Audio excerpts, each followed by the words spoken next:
Hartlike groete in die naam van die Here Jesus. Ek wil met jou vandag praat oor die vraag, wat doen ons wat die hemel bly maak? In Lukas 15 vers 10 sê Jesus hierdie woorde, ek sê vir julle, net so is daar blydskap onder die engele van God oor een sondaar wat hom bekeer. Engele is in vele opsigte ver bo ons as mense verhewe. Hulle weet byvoorbeeld baie beter as ons wat die afgryslike gevolge van die sonde is. Hulle weet die hel is 'n werklikheid en hulle ken die verskrikking daarvan. Daarom is hulle so bly wanneer sondaars hulle bekeer en die vreeslike gevolge van 'n ewigheid sonder God vryspring.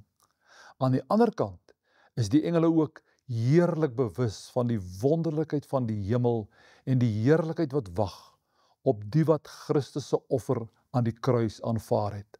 Hulle juig nou al daaroor. Daar is telkens blydskap onder die engele oor 'n sondaar wat hom of haar bekeer, want hulle weet baie beter as ons wat dit God gekos het om sy seun in ons plek te laat sterf.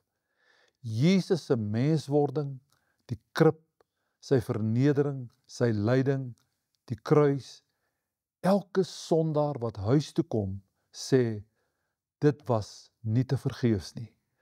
Geen engel, selfs nie eens die aartsengel Michael, kan so 'n emosie onder engele teweegbring nie. Saligheid beteken vir die hemel vreugde. Wat doen ons, ek en jy, wanneer ons hoor van mense wat tot bekering gekom het? Word ons ook baie bly?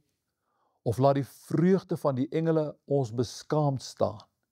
En wys dit dalk op ons apatie, om te dink, ek en jy kan daartoe bydra dat daar blydskap in die hemel is. Al wat ons hoef te doen, is om 'n verlore soekende mens na die Here te lei.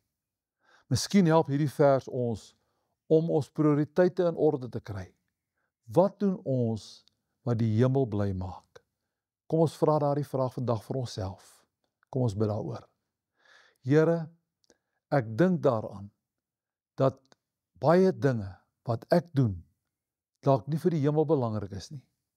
Help my om te doen wat vir die hemel saak maak. Amen.